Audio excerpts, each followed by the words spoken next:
É costume dizer-se que a vida pode mudar num segundo. E foi o que aconteceu a Maria Abelha. No dia em que perdeu o pai num acidente, a mãe ficou paraplégica. Maria mudou de profissão e tudo o que estava à sua volta com a ajuda da respiração. Ela vai explicar-nos tudo, porque são de facto técnicas muito, mas mesmo muito interessantes. Vou ter com ela. Olá! Boa tarde, deixe estar, Maria. Hoje, infelizmente, por estas alturas, uma pessoa nem se pode beijar, nem abraçar, nem olha, é tudo isto.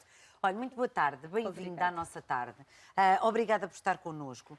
Muito antes de falarmos aqui sobre o Rebirth, que é de facto esta técnica que utiliza e que não só ajudou assim como ajuda hoje em dia centenas de pessoas, eu gostava muito de voltar uns tempos atrás na sua vida, porque foi de facto esse acidente trágico que mudou radicalmente a sua maneira de estar e de ser e de sentir.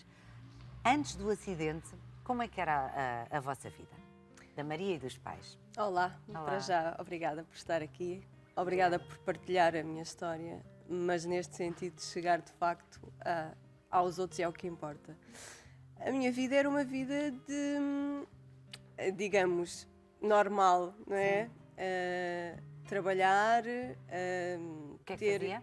Eu trabalhava na Biblioteca Municipal de Vila Franca de Xira, contava histórias, até há bem pouco tempo, há cerca de um ano. Há uma paixão que ainda continua a fazer, as oficinas das emoções, levando esta consciência ainda maior. Já naquela altura já estava, porque ainda depois do acidente continuei a trabalhar.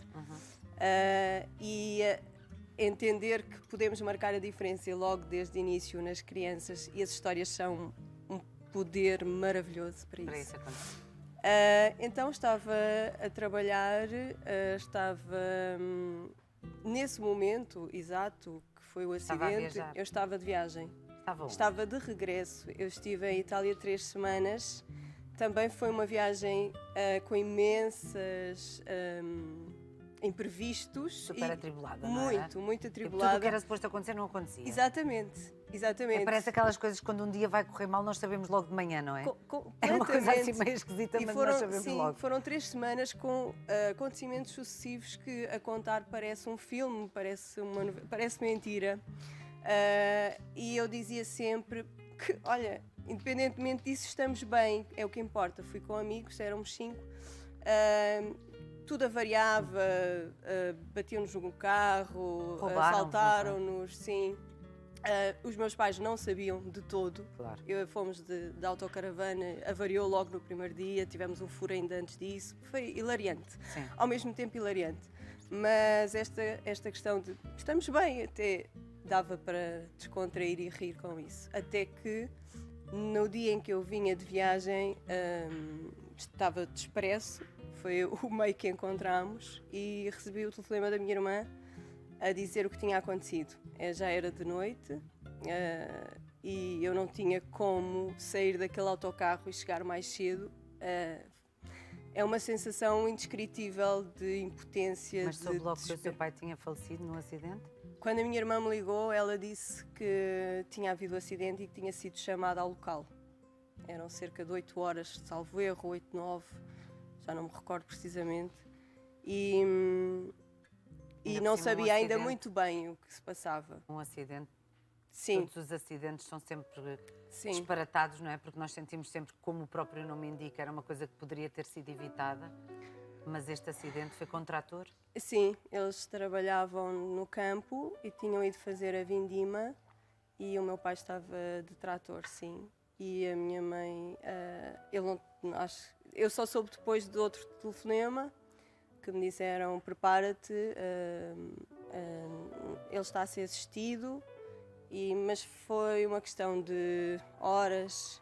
Soube depois que a minha mãe estava no hospital e que ia ser operada para retirar o baço, e também soube pouco depois que ela ficaria, na altura até me disseram tetraplegia, porque a lesão é de facto muito alta, é na zona do peito, e por isso ter comprometido tanto a parte respiratória.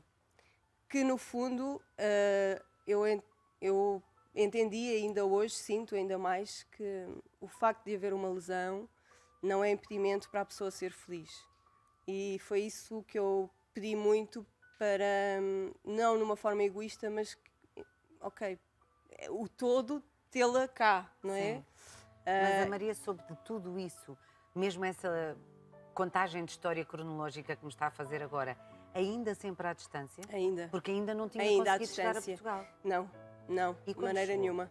Eu consegui que me fossem buscar a meio do caminho, na fronteira, que isto, portanto, foi por volta das 9, mais ou menos, digamos assim, de sábado, quando aconteceu o acidente. Soube isto tudo até ali à meia-noite, 1h, deram-me um comprimido para eu fazer a viagem, dormi e de manhã então vieram-me buscar à fronteira e no dia seguinte estava no hospital com a minha irmã, para ver a minha mãe. Tivemos que omitir tudo o que se passava com o pai, tivemos inclusive Nunca disseram que o pai já tinha não falecido? podíamos, a psicóloga, ela também estava toda entubada, não conseguia falar, ela esteve assim um mês, porque não conseguia ser autossuficiente a respirar. Os pulmões ficaram completamente a precisar de drenar, e quando havia a tentativa de retirarem o ventilador, ela não conseguia suportar isso. E foi de facto estar a viver apenas pelo inspirar e expirar da minha mãe. É isso que eu sinto, é fragilidade.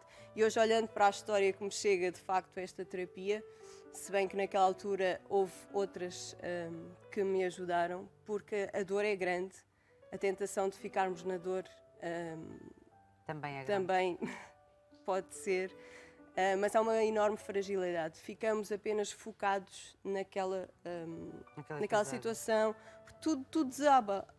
Neste caso, tudo desaba à nossa volta. Portanto, o meu núcleo familiar sou eu, os meus pais e a minha irmã. Minha irmã, nessa altura, ainda morava lá com os meus pais, eu já não. E então, no fundo, fiquei eu e a minha irmã a amparar-nos-nos, e ainda bem que havia, de facto, um amparo. Para tomar em conta sozinha. da vossa mãe, que ficou, Sim. entretanto, numa cadeira de rodas. Sim, mas até ela ter autonomia, foi um processo. Muito tempo, sim. Ela teve imensas coisas no hospital, não foi? Muito. Septicemia, pneumonia, depois correu tudo ali. Sim. Mais uma vez atribulado. Sim, todo o processo foi muito delicado. A operação depois para fixar a coluna, mais tarde. Foi mesmo um processo que ela precisou de ter muita vontade de viver. E isso eu acredito que foi porque nós também estivemos sempre com ela. Claro. Há um ponto da vossa história que me emocionou bastante quando estava a lê-la, que tinha exatamente a ver com o momento em que vocês tiveram que contar à vossa mãe. Portanto, ela na realidade já estava a recuperar, tinha ali as 2 filhas saudáveis e perguntava pelo marido, não é? E vocês diziam que estava em Vila Franca a recuperar. Sim. Nós tivemos... ela estava entubada, mas claro, as primeiras intenções era de saber dele e tivemos mesmo que omitir porque não estava emocionalmente estruturada para receber essa notícia. Claro. E quando, passado um mês, ela de facto conseguiu respirar e tirar-lhe o ventilador, fomos de facto recomendadas pelo apoio que tivemos da psicóloga e psiquiatra, que foi extraordinário no hospital, mas que também nos ajudaram a contar-lhe a verdade, não é? Foi doloroso para nós, foi difícil, foi como... Mas a mãe ficou em estado de choque, não foi? Sim. Não disse nada? Não disse. Mas quase que, quem sabe se ela não saberia, não é? Eu não conseguiria muito disfarçar essa parte, eu evitava ao máximo que ela me perguntasse a mim. Eu lembro de falar isto com a minha irmã. E a minha irmã dizia, não, está tudo bem, já passámos lá. Porque ela, de facto, não se lembra ao certo do que aconteceu. Sabe que foi tudo muito rápido. Os bombeiros, na altura, até parece-me que nem se aperceberam muito bem logo que ela estava ali. Mas isso foi doloroso, ter que novamente, não é novamente, mas ter que lhe contar a verdade, sim.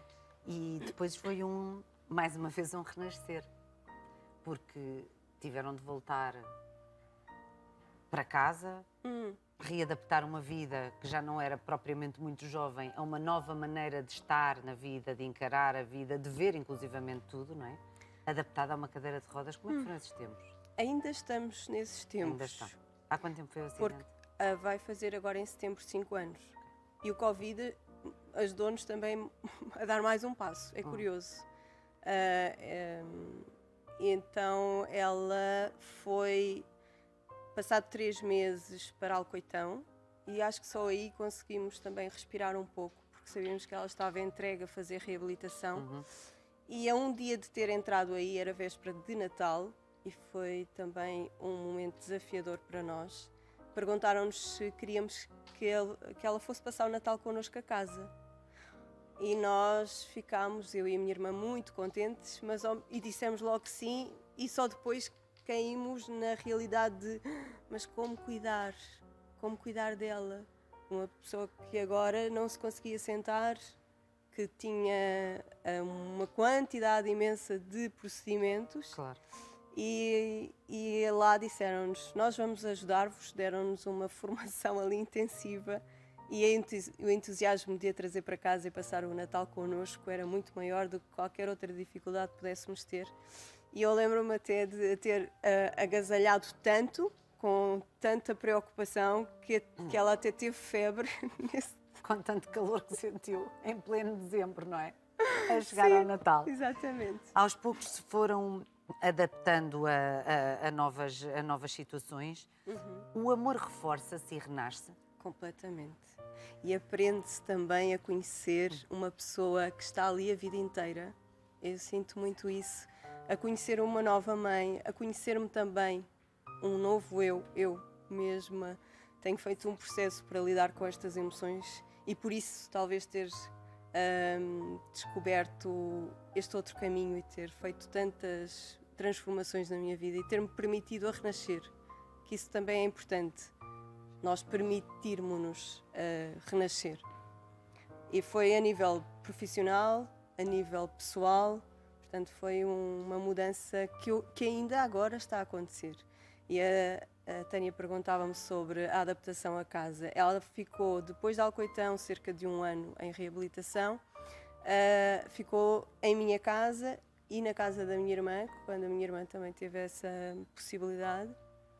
Porque, entretanto, a minha irmã também teve um filho, que foi uma grande alegria. Claro. Foi um novo renascimento também para nós, que tem agora 3 anos.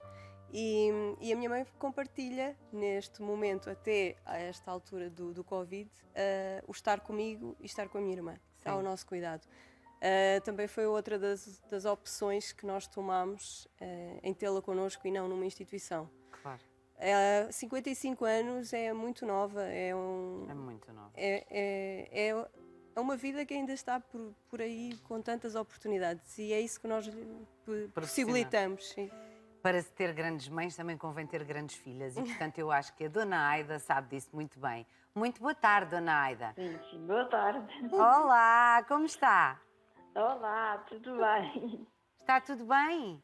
Sim, sim. Olha, como é que se sente, Dona Aida, agora passados 5 anos sobre um episódio muito difícil da vossa vida, mas hoje em dia, com as filhas, com o netinho, como é que está?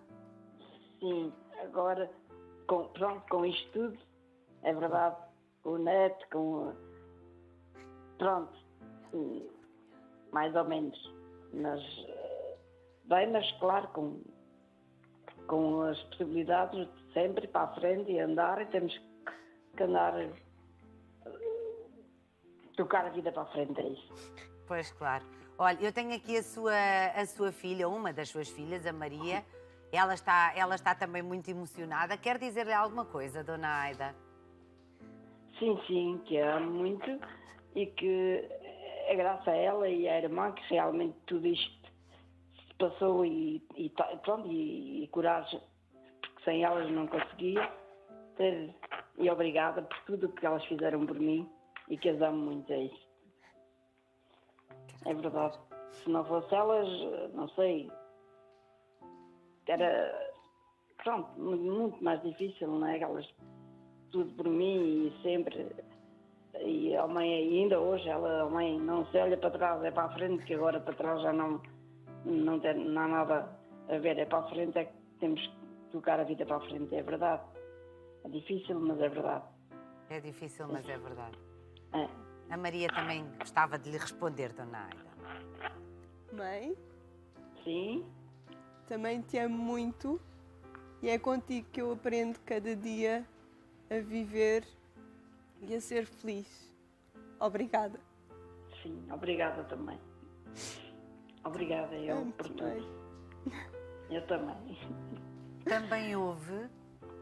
Que bonito. Obrigada. Também houve, no meio de todos estes episódios e de toda esta vida, uma pessoa fundamental que eu também já tive a oportunidade de entrevistar mais do que uma vez, que se chama Manuela Ralha, que trabalha na Câmara Municipal de Vila Franca de Xira. E é uma pessoa incrível, que também está numa cadeira de rodas e que mudou radicalmente também a sua maneira de viver. De que forma é que ela foi importante? Dona Aida, não desligue, está bem? Isto é uma conversa mais ou menos a três agora.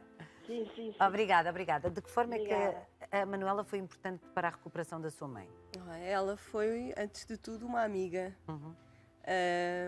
Porque quando isto aconteceu, e estávamos muito próximas, ainda ela não estava no cargo de vereadora, estava na Associação Mitos, e dirigi-me lá e foi sempre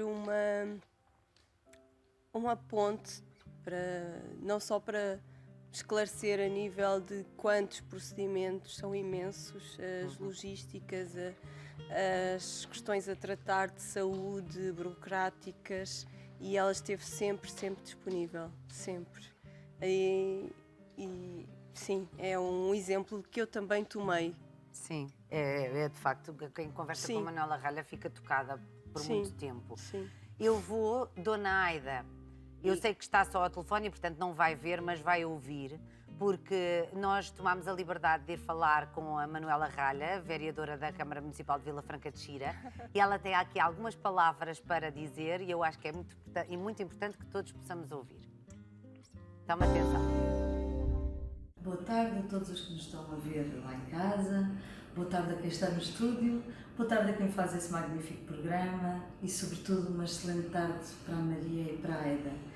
Quero deixar aqui um grande abraço à Maria, que tem sido uma filha fantástica durante todo este trajeto, esta jornada que a Aida tem atravessado, mas, sobretudo, quero deixar um grande abraço à Aida, que tem sido uma pessoa resiliente, tem sido uma pessoa que tem, de facto, encarado este desafio e agarrado este desafio com as suas próprias mãos e dizer que, obviamente, aquilo que lhe tenho dito sempre, que há mais vida para além daquilo que nos acontece, que não são as circunstâncias que nos definem, e dizer que agora com a NET a vida é muito mais saudável e é muito mais alegre e é muito mais doce, e, sobretudo, quero desejar muito, muito à Aida que seja feliz.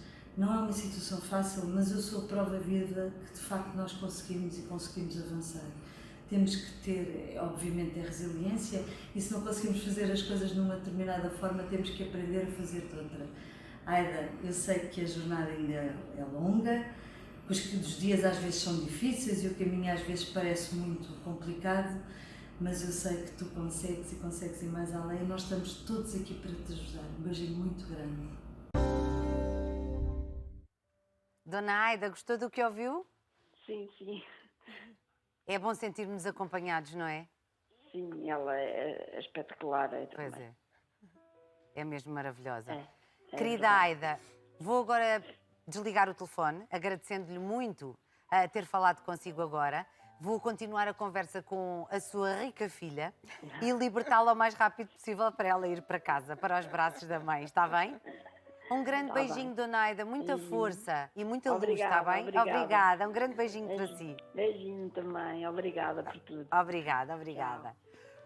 Bom, minha querida Maria, chegámos ao ponto da nossa conversa em que, de facto, alguma coisa tinha que mudar, depois de tanta coisa que mudou.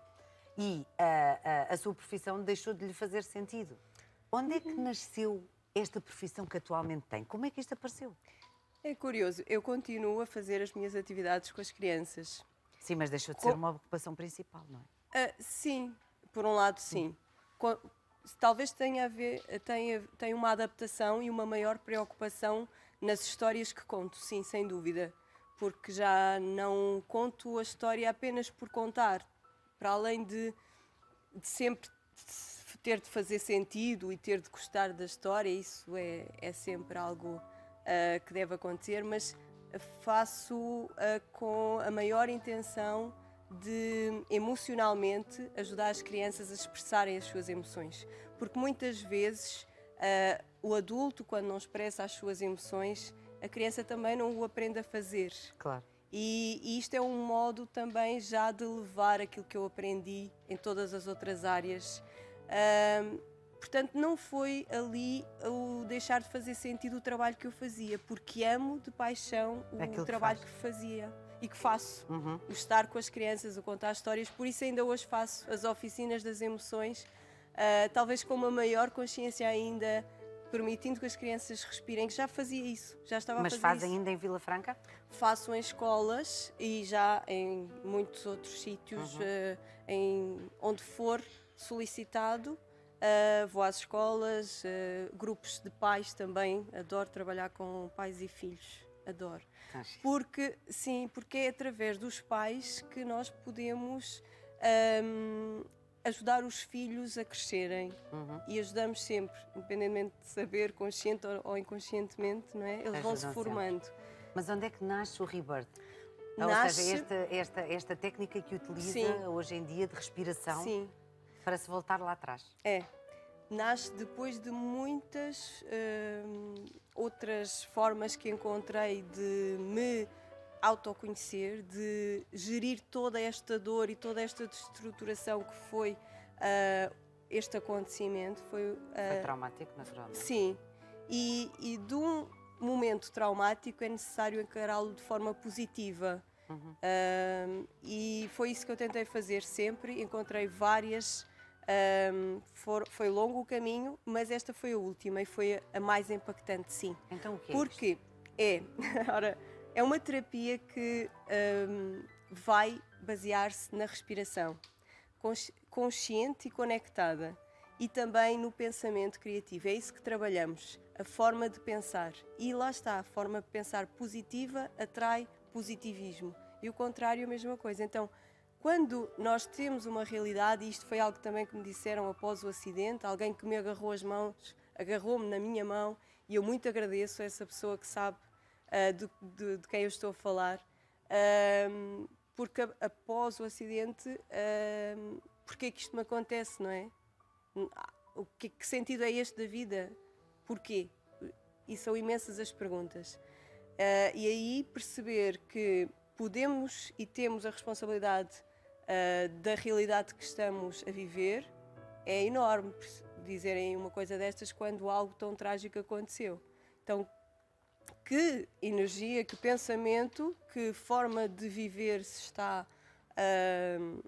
a praticar, não só de uma pessoa, mas neste caso então foram várias, que discrepância está aqui para que algo assim aconteça. Então, é feito um longo caminho, é um caminho de grande reflexão, é um caminho de entender como é que foi a nossa infância, até mesmo como é que foi o nosso nascimento, o nosso primeiro contacto com a respiração é quando nascemos. Que impacto tem quando uma criança nasce, por exemplo, de fórceps ou com o cordão umbilical no pescoço, quando passa por dificuldades, o que é que isso hoje lhe traz? E traz coisas? Traz. E como é que isso se explica?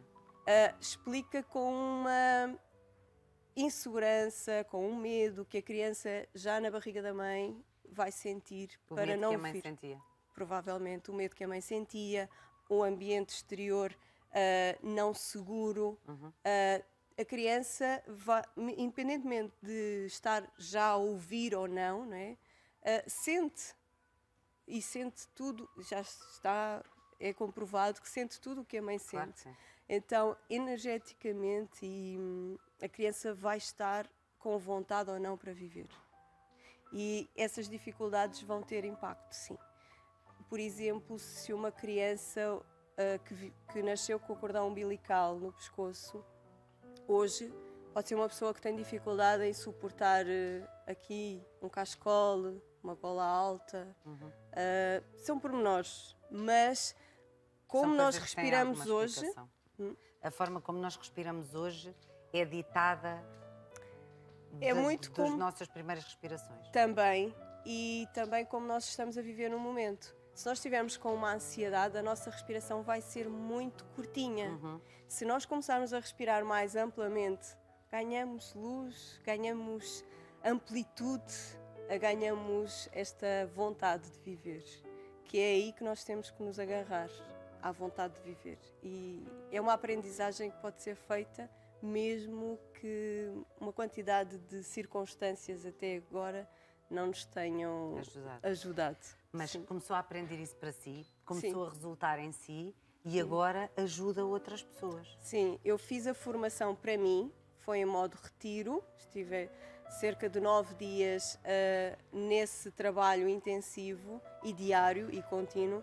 E quando saí dessa formação era como se tivesse estado numa bolha. E uma quantidade de...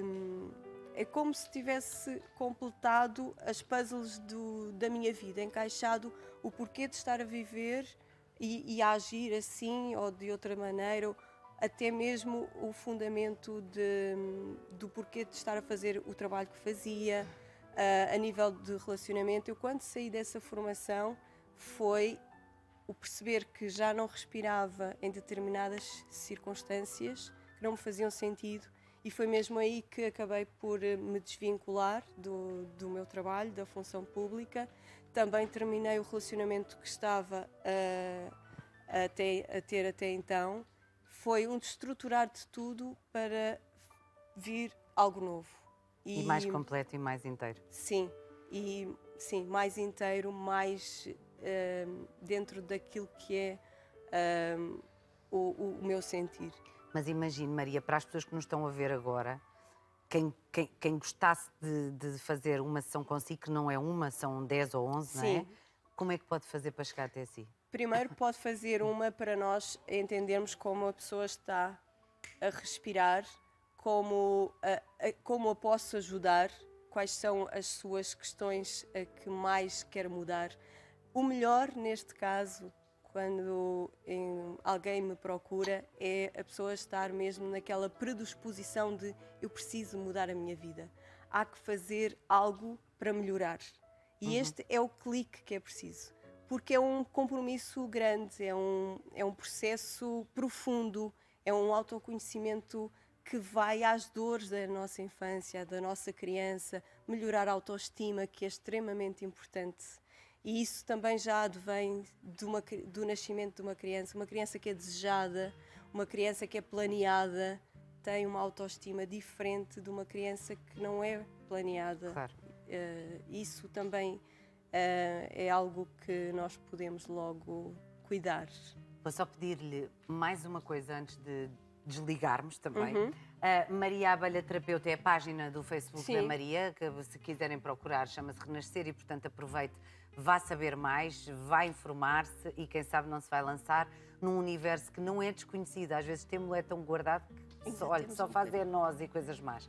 Mas há pouco estava-me a dizer que há determinados exercícios de respiração Sim. que todos até podemos praticar para nos sentirmos melhor em algumas circunstâncias. Sim, com Pode só certeza. ensinar. Sim, há vários. Um que é o principal, digamos assim, podemos fazer todos os dias, vai nos abrir muito mais à consciência. É para E ali, convido-vos também a estarem diariamente conscientes de como respiram e respirarem. Mas este exercício é bem curtinho e pode-se fazer a qualquer momento. São 4 respirações curtinhas e uma longa e repetimos este ciclo 4 vezes, o que prefaz 20 respirações. Eu vou exemplificar-vos, é no alto peito que respiramos, não paramos, é sempre contínuo. É claro, cada um vai fazendo ao vosso ritmo até se adaptarem.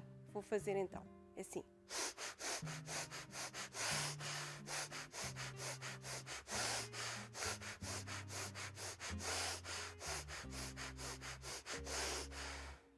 E o que é que acontece? Podem experimentar, pode acontecer alguma tontura, porque há uma oxigenação muito Abrupta. Sim, e que pode não ser muito habitual, e o corpo, se estiver num momento de ansiedade e que a pessoa está a respirar pouco, isto já é muito ar que está a entrar. Então pode acontecer alguma tontura, mas é normal, é continuarem a respirar. Que bom. Olha, muito obrigada, Maria. Obrigada muito a eu. conhecer. Obrigada. Muito obrigada. Já não temos mais tempo para Só uma história. rapidamente, diga. Não sei, uma história que eu tinha aqui. Sim. Bem, então Não conte, sei. conte. É a minha paixão pelos livros. Tão linda. Vir ao mundo num vasto, vasto universo. Tão lindo esse livro. Viver graças ao calor de um outro e retribuir.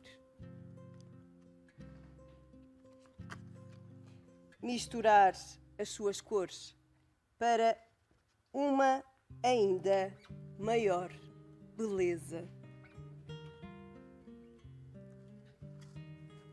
Reconciliar os amigos e, quem sabe, declarar o amor.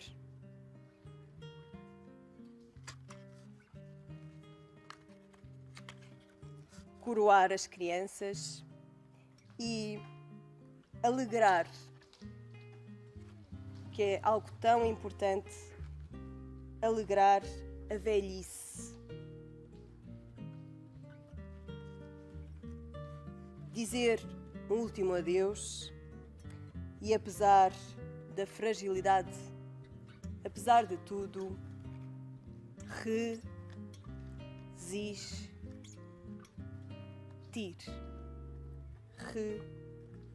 Resistir. É a sua vida.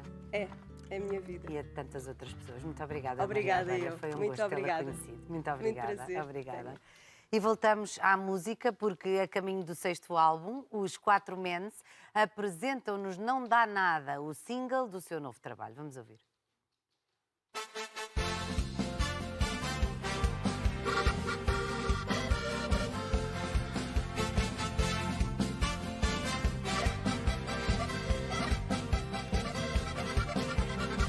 Ando dias atrás dela, sempre a pedir para ela um abraço e um beijinho. Sei que ela gosta de mim, mas eu não sou assim, eu preciso de carinho. Ando sempre a pensar como ela me há de dar só mais um miminho. Eu passo por ser um chato, mas nunca dou por barato, quero mais um bocadinho. Ela sabe que eu sou assim e isto nunca para mim é só para me ver sofrer. Eu não estou a aguentar e para me safar já nem sei o que fazer.